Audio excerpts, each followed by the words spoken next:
What the heck? Oh.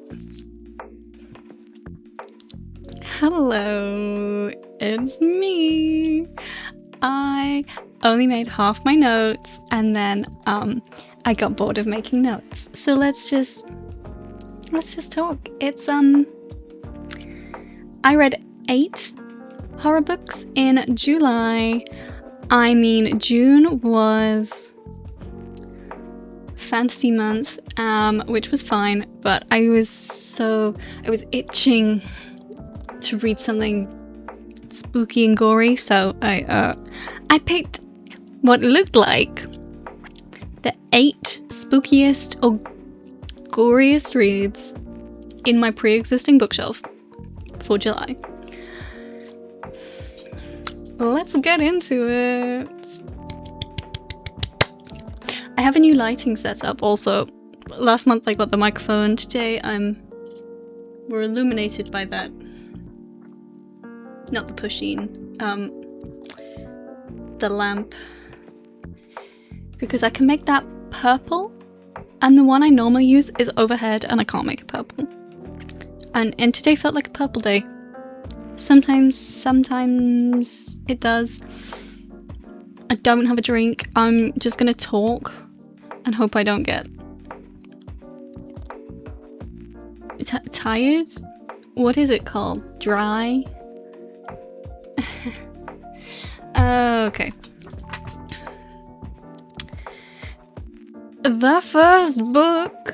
Oh, I shouldn't wave my paper around like that. The first book I read this month. Home is Where the Bodies Are by Jeneva Rose. This was the very first thing I picked up because the cover is awesome. So Home is Where the Bodies Are has an awesome cover. That is what I was trying to say. Which made me think, okay, this is a slasher. This is... the bodies are piling up sort of thing. It looks like a proper classic slasher from the cover. And I know we've all been forewarned not to judge a book by its cover, but nevertheless, I did it again. This is not really a slasher, it's more of a crime mystery, which is fine, but I was hoping for a bit more punch. Based on the cover, it was good fun. It was about a family who their father has disappeared, their mother has just passed away, so they all get back together to sort out everything that you do when your parents pass away. But on her deathbed, she says something like, "Don't trust," and then she dies. That's the premise of the book. The one of the siblings hears that, and then it spirals on from there, trying to work out what their mother meant by that. That was fine. I thought it was good fun. I did feel like the twist at the end, was it predictable? Yes and no. There is only one character throughout this book who's a little bit dodgy. And if you've ever met anyone in your life, you'll know who it is when you read it. So it felt obvious that was going to be the twist, is that character was responsible for everything in their past, that they are the one that you shouldn't trust. My hair is a mess today. I'm sorry. I thought that purple and ginger I'd be giving like Daphne Blake today. I am not. I don't know what I'm giving. Unshowered. Promise I shower. You know, like a normal amount. I don't know what to do with it.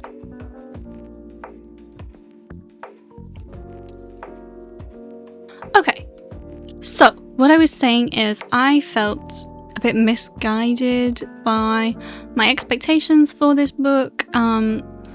It feels more crimey than horror to me. There wasn't any lingering horror, there wasn't any threat that they were escaping from, and in my opinion, I don't know if there is a legal I don't know if there's an official categorization set of differences, but to me the difference between a crime book and a horror book is that in crime you are focused on, I suppose, solving an existing mystery. In horror, you need to work out what that mystery is before you can solve it. And a lot of the time, you can't solve it.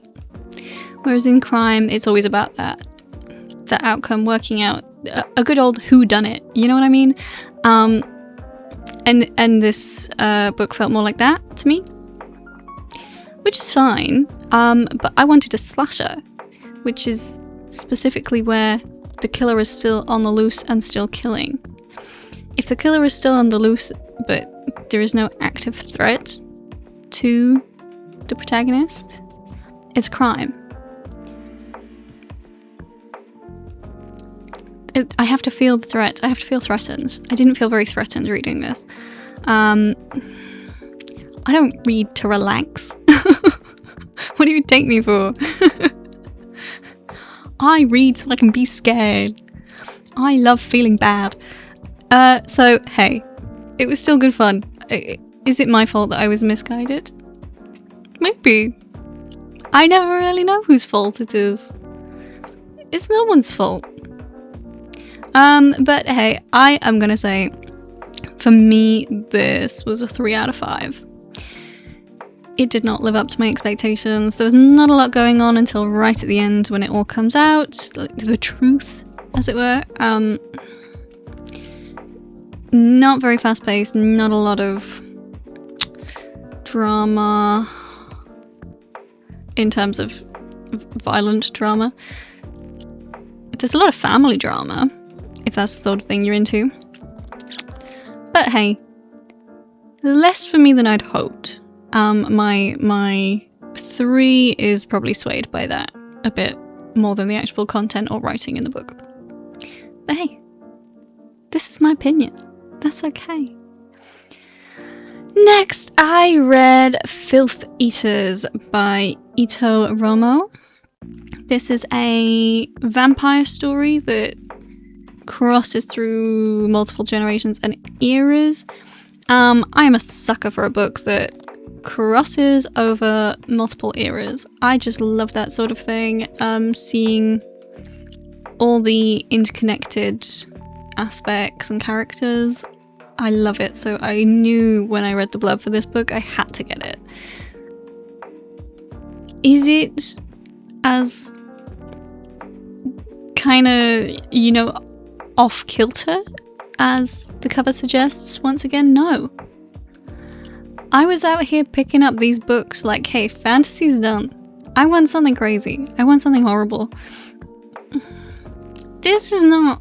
I mean, it's pretty off-kilter, but not as off-kilter as the cover suggests. And it's not gory, I would say. So this is a vampire story. Sorry, I started saying what it was about, and then I just... I don't know. My head lives in 3 different universes at once. That's not a good thing. It's very confusing. So this is a vampire story. A cross-generational vampire story about... Essentially it's about some vampires in the past who have managed to break free from the limitations of being vampires. They fell in love and they had a child. So some of it is talking about them, some of it's talking about their child, all the ramifications, all of the horror of this world where vampires are so intrinsically within the world. It doesn't feel like they're an added fantasy. It feels very grounded. the fantasy within that world. What did I say about this in my notes? These are the only 2 books I made notes for, so after this it's just my thought process on the fly.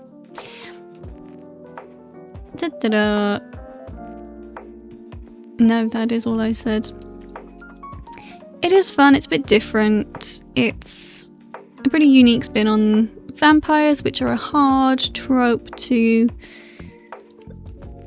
personalise these days. It feels like just about everything's been done with vampires, but this is a bit different, so if you are interested in that, I would recommend this book. It is just not as weird as it looks like it should be. Aww. But that's okay.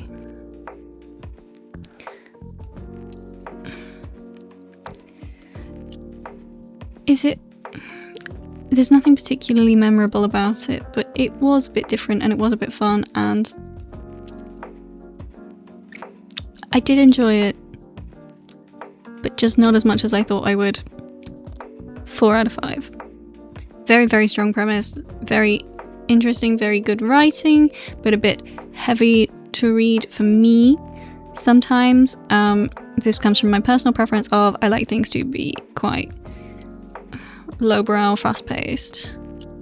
That's just a personal preference. I would say, if anything, this book is a bit more literary.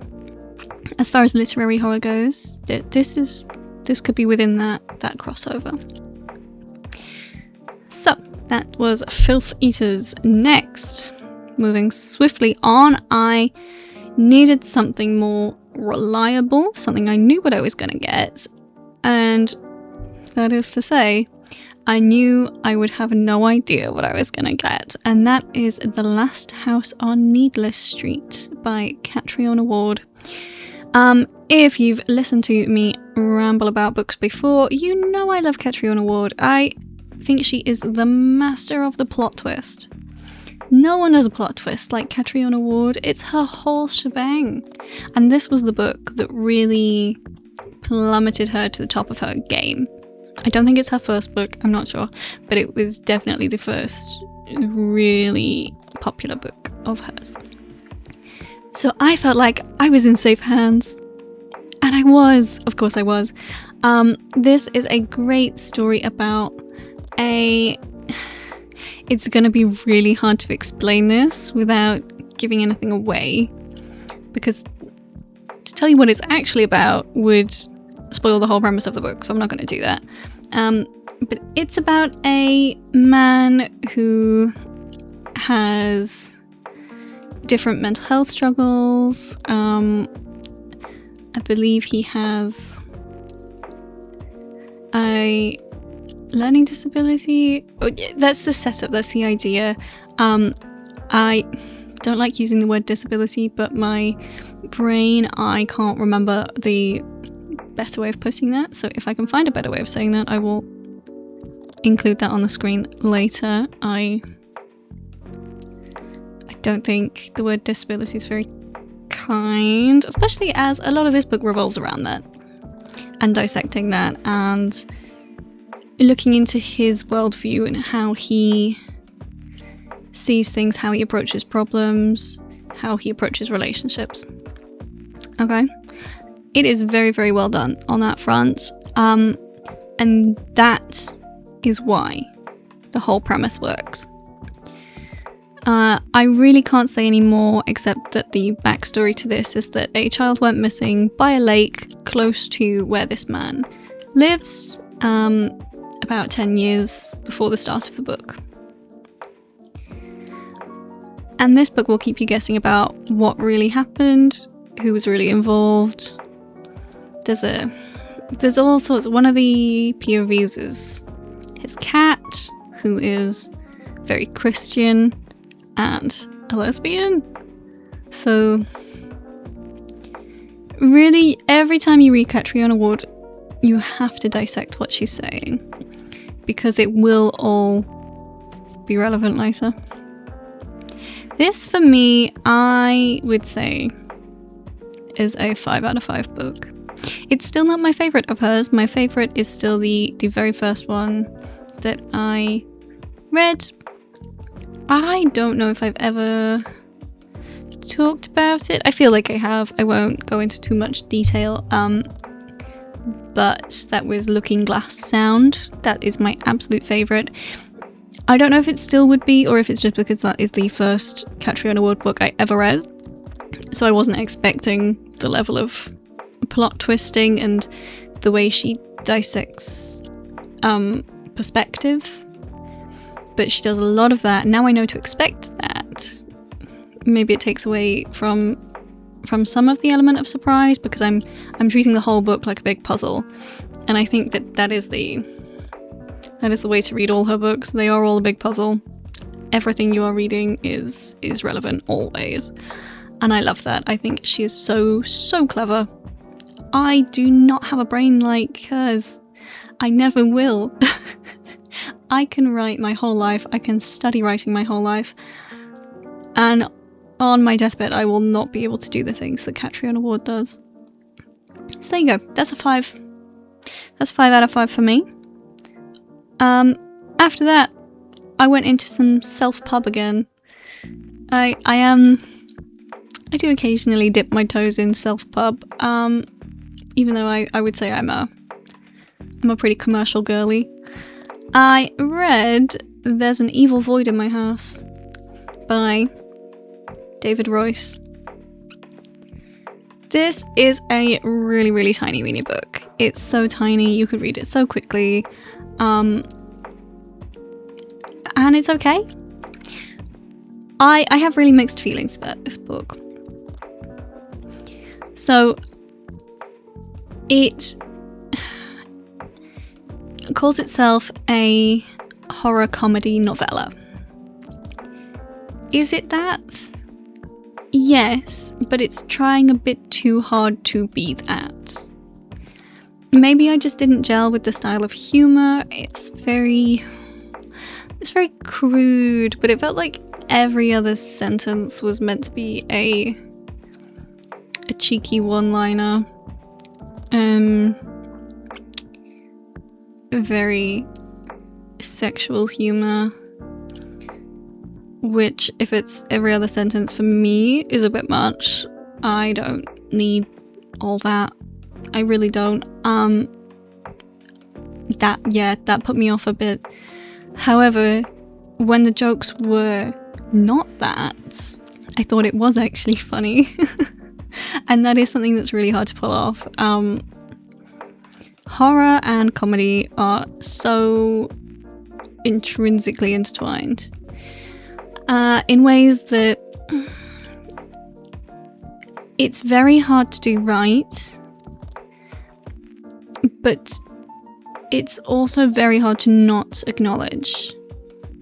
There is definitely a line between making horror way too serious and trying too hard to be funny. I think a more subtle approach to the humour would have elevated this a lot. The story, the plot itself also is clearly just built for the comedy. There's nothing deep or meaningful about it. That doesn't always have to be. I'm just saying that is the case here. But this really, I would say, had potential to be funnier. I can tell that the writer has it in him to be funny. It's just, for me, it was that there were too many sex jokes. Or just crude, gross jokes and, posse humour. For some people, that's fine. And they could read a whole book of that, but not me. So I went 3 out of 5. Mostly also because it's so short. I think expectations were also correct for this book. Based on the cover and the description, I knew what I was getting into, and that brings it back up again. If I'd expected something more elevated or different in any way, in the tone of voice even, then I probably would have rated it lower. But I didn't. I sort of... If someone promotes themselves as writing something funny, that is a red flag. You do have to be careful with that. Because a lot of people, such as in this case, I feel they imbue very heavy-handed humour. Whereas, like I say, I think the genres already overlap so intrinsically that you don't have to be heavy-handed with it. For those of you who don't know what I'm going on about, horror is ultimately about a release of tension, of anger, of grief. It's about finding words to hold on to feelings deep inside you and then to let them go. And I think that's what draws a lot of people to horror and to the macabre in general. There's something satisfying about all those things and that fear. But it does create that tension before it can take it away. And what else takes away tension? Comedy. And once you've built up that tension, it's very likely that you'll want to diffuse it in both directions. Which I think is a fair summary. I could talk a lot longer about this, but just as a very brief explanation of that overlap of genre. Yeah. So this pushes a bit too far in one direction, but it's like I said, had potential. I imagine the author is a genuinely funny guy, which is, that came across to me. So yeah, 3 out of 5. It was close to being worse because I didn't gel with it, but I'm happy with the 3. And like I say, it's tiny weeny. If you just want to see what the heck I'm talking about, you wouldn't be losing too much of your time. To be honest. Okay. Anyway, the next book number 5, Dollface by Lindy Ryan. I really, really was craving a proper slasher. This is a suburban mum slasher in America. It's about a PTA of middle-aged women who all start getting killed off in gruesome ways. It's a classic American slasher, and it is exactly what I needed. It's great. It's female-led. Almost every single character is a woman, which particularly I think in the slashers it still feels quite male-dominated, whereas a lot of horror is starting to feel more female-influenced. I think slashers are taking a bit longer to get into that sphere, but when it's done, it is so much fun. Yes, I realised I never did a description of the last book, but it was in the title, so make of that what you will. With this book, Dollface is the name of the killer, the name they give the killer, because of the doll mask that they wear when they are killing people. It's good fun. You do get that sense of threat, that sense of high adrenaline that some of the books this month were lacking. This book really came through for me when I needed it, so thank you, Lindy Ryan. It does absolutely nothing special with the genre. If you know what a slasher is, this book is that. I didn't feel any sense of deeper narrative. Again, this is not a necessity, but it's what would have taken this book from a 4 to a 5 for me. As is often the case, for me, a 5 out of 5 is something that will stick with me. A 4 out of 5 is something that, yeah, I had fun. And anything less than that is something that, yeah, could have been better for me. So yes, this is a very, very comfortable 4 out of 5. Just what it says on the tin. It's a good old suburban slasher. Yeah, I think if you like female-driven gory books, this is definitely one to sink your teeth into. It's exactly my style of writing as well, which is to say it is fast-paced, it is easy to get into. This is the flip side of not having something deeper specifically going on, is that often means it's a lot easier to jump right in and push that. It's like I always call it, it's a bit trashy. It's a bit lowbrow.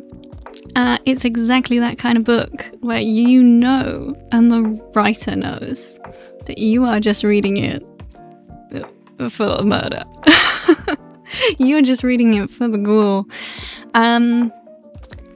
Without going too crazy with it. I really like this one. Yeah, 4 out of 5. Moving on to something a little more plot-driven, character-driven, we then had Headlights by C.J. Leede.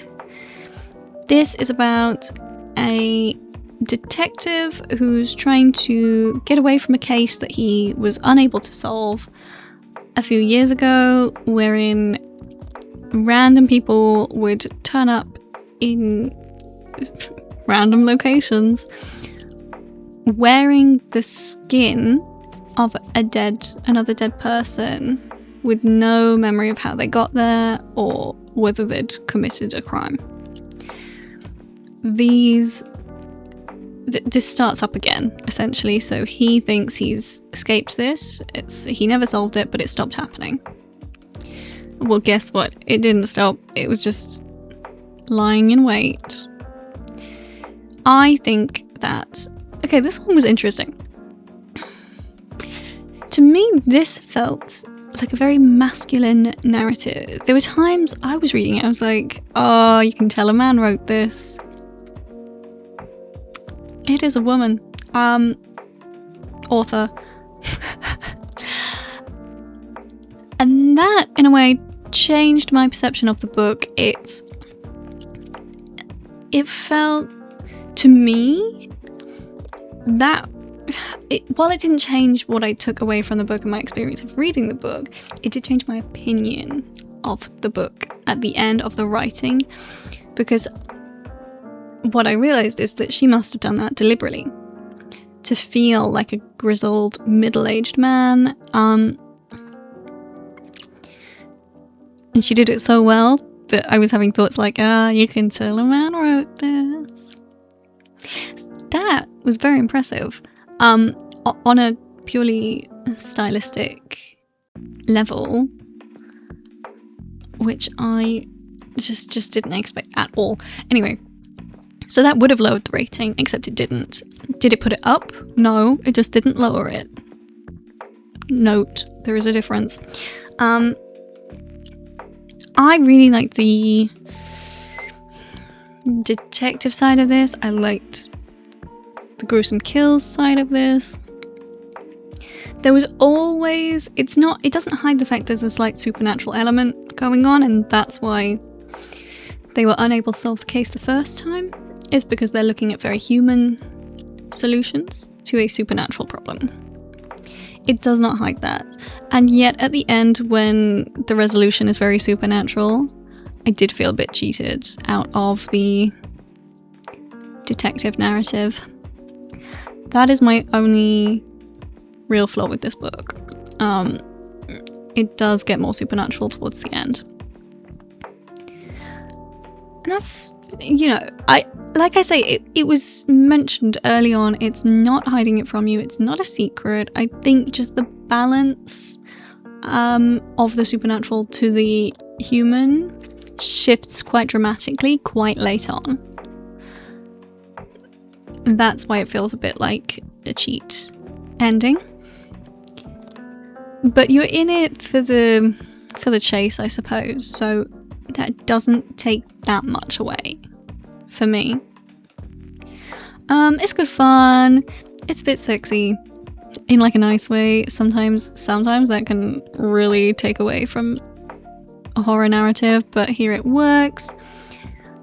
It did make the ending a little more annoying because the relationship doesn't work out for reasons relating to the ending of the book, which I will not go too deep into. But yes, I also found this book is written in first person present tense. I was thinking about this a lot of the time I was reading it because it feels very natural. But as a writer, I feel it's very hard to pull that off. This might just be me. I always write third person past tense. Instinctively. If I want to do something different, I have to actively decide to do it and practice and play around with it a little bit. And even then, I'll often start a project third person past tense and then go, actually, I need to do something a bit more interesting with this. And I was thinking, I don't know, I've not stopped to check how many books are doing this at the moment. This first person present tense. It makes you feel very close to what's going on. It makes you feel very connected to the main character. And again, it's why I thought it must be a male writer, because you are so closely intertwined with his thoughts and feelings. And it felt very, very manny, very man-centric. Which, like I say, I normally would put down, but because it seems to have been done deliberately, that's interesting. So there we go. Another comfortable 4 out of 5. It's the ending stopped it being out of 5. No, it didn't. It's still out of 5. The ending stopped it being a 5 out of 5 for me. That's all. But I won't spoil it because I do think it's a very good book. It's quite big, but it's good fun. It's got a cool cover. I mean, I'm sure you can see. Beautiful. Anyway, I will be following CJ Leede's work going forwards. I have not read any of her other stuff, and I will be doing, so that's always a positive to get out of a book. On the back of that, I went for something really tiny again. I just wanted a quick read, so I read A Short Stay in Hell by Stephen L. Peck. This book has a lot of buzz around it. I wanted to know what that was all about. It did not disappoint. This book will haunt me. I'm gonna say right now, this is a 5 out of 5 book for me. It's nothing crazy. It's okay. So if you think about I Who Have Never Known Men, and the scale of that book and the story it was telling versus the amount of actual plotline that went into it. This book's a bit like that, where there's not that much actually going on plot-wise, but it really leaves you with lots of open-ended existential feelings. It does not answer all the questions it poses. It doesn't even try. And I think having the confidence to do that really comes across in books like this one or I Who Have Never Known Men. It's about having that narrative confidence to say, this is the situation. You don't need to know anything else. There's often, you're more likely to find books that over-explain than books that under-explain. And under-explaining is always more interesting and gives you more to take away. But no, it's so this book is about, I mean, as it says, it's about a man who has died and has ended up in hell. And hell in this situation is you get sorted into a variety of different situations based on who you were in life. And the promise is that it is not eternal. You just have to complete a certain task and you will be allowed to move into heaven.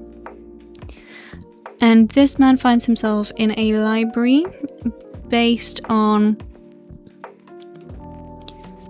the Tower of Babel, which contains every book that has ever been written or ever could be written. So this is the key thing. It's not just published works, it's everything possible. Every single combination of letters and numbers and punctuation. And they're told, the group who find themselves in this almost endless library, to get out of hell and move into heaven, you have to find the book that accurately showcases your life. And it can't have spelling mistakes, it can't have one detail slightly wrong. So you know it's in there, but if you think about how vast this library is, it's almost impossible to find it. And it's a very, very short book. It just showcases a few... Did I just use the word showcases twice? What the heck? It takes you on a journey through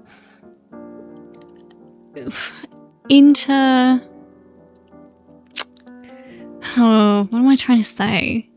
It's...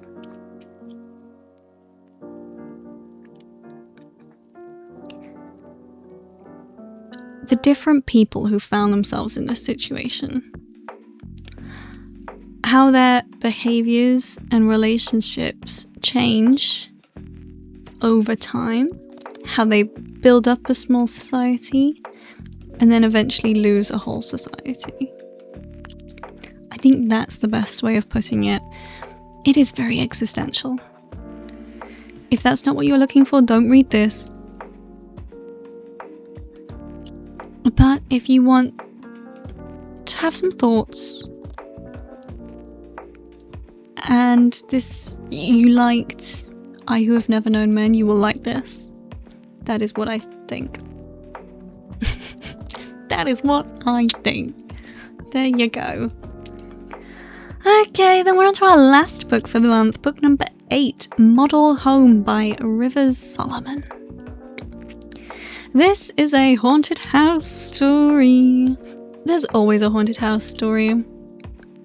I love a haunted house. So this is 3 sisters who go back to their parents' house after their parents are murdered. Is this starting to sound an awful lot like the first book I read this month? Maybe. But in this situation, as well as dealing with all the legal ramifications of that, they are also all trying to work out what is haunting their house to have caused the death of their parents, and to explain all of the horrible stories from their childhood. It's good fun. What I will say, the protagonist telling the story is a deeply depressed person.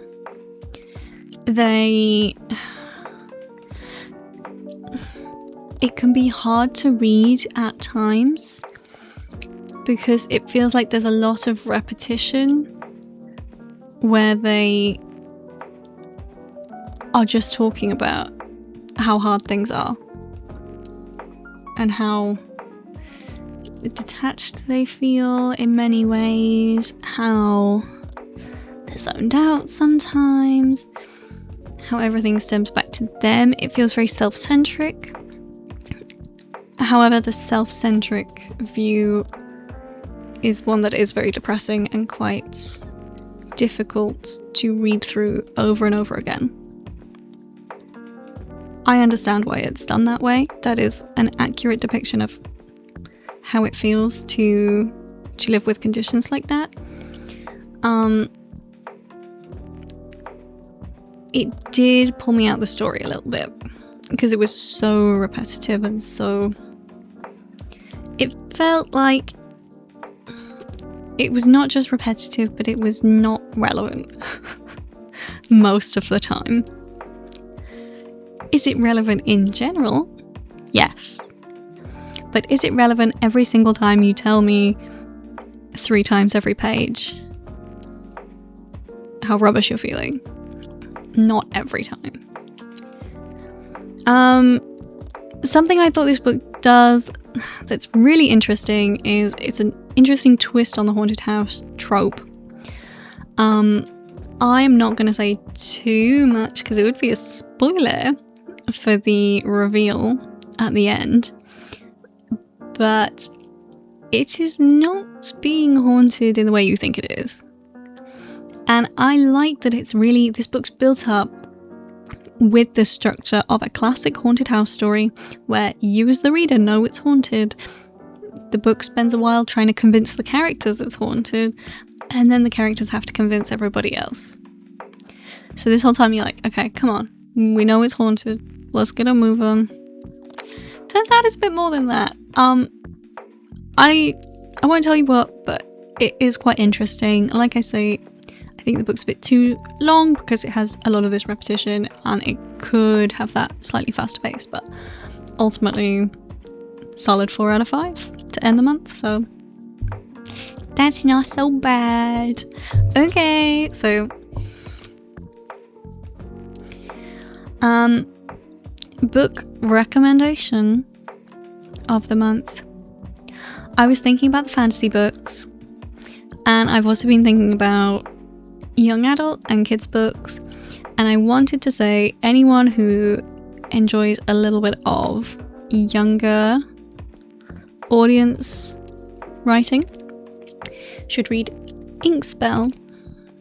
This is a classic from my childhood. I believe they made a film that wasn't very successful. I've never seen it and I do not intend to. If you like a bit of Terry Pratchett, who was my recommended author last time, or was he? No, I think I just read a book and put it top of my list. Well, regardless. This feels quite Pratchett-y as a book. Again, it is aimed at children. I read it as a child, but it's one of those books that really formed the foundation of my interest in reading, and it really pushes what world building can do.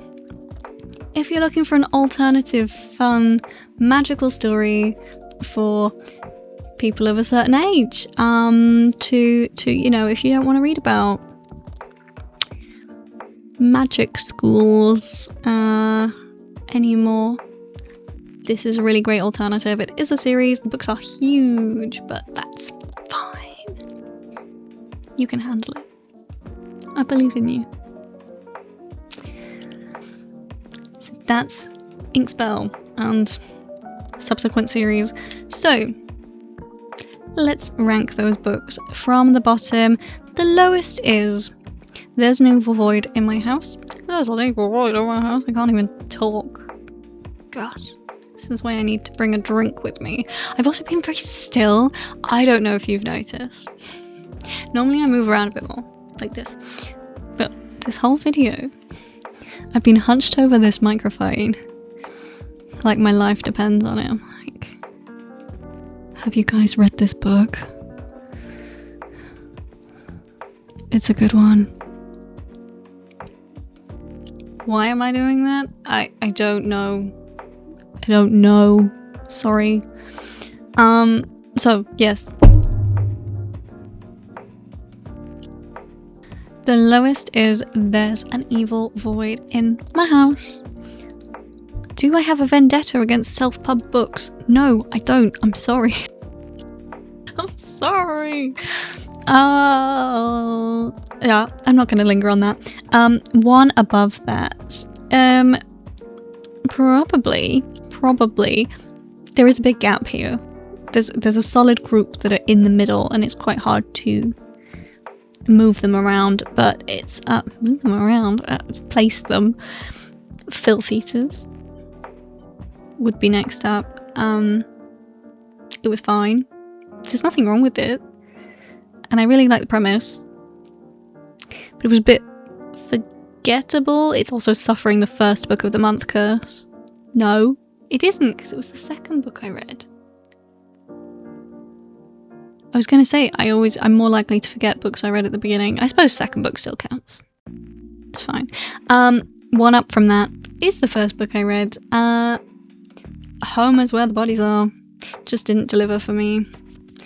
I think these two books actually are very on par with each other. They're totally different books, but just in how much I enjoyed them.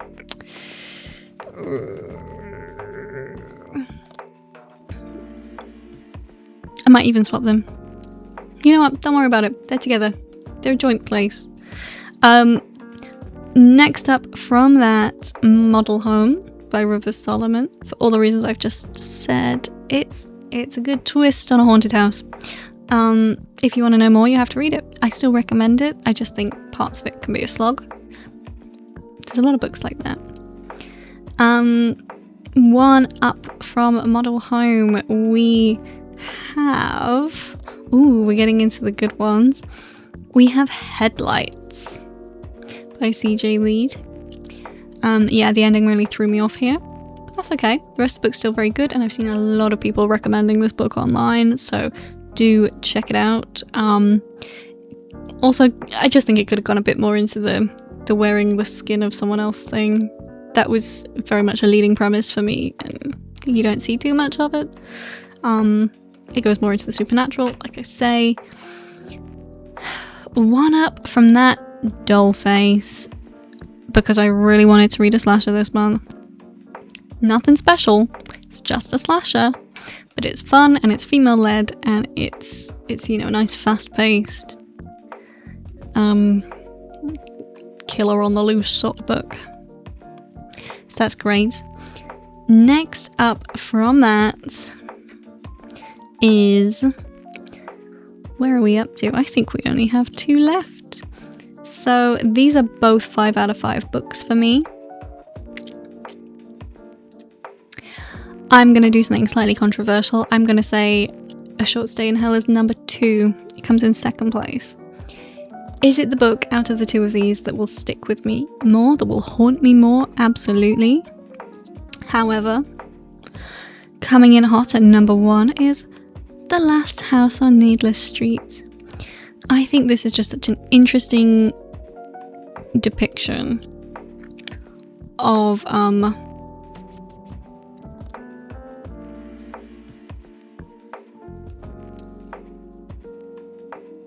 oh, I shouldn't say that because that's a spoiler. I'm gonna censor myself. I'm gonna cut that out, and you guys will be left to wonder what I said.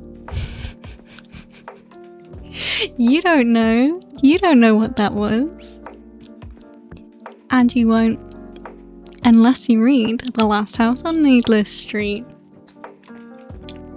Boom. That's it. That's all I got. And now I'm hungry, so I'm gonna go.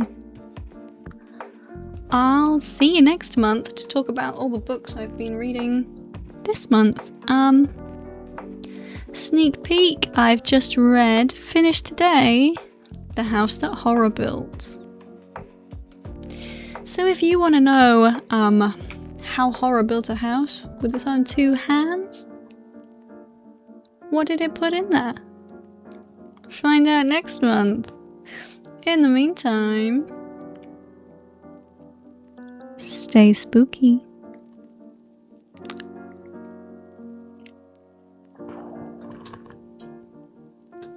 Ooh. That would have worked better if I had like a puff of smoke, but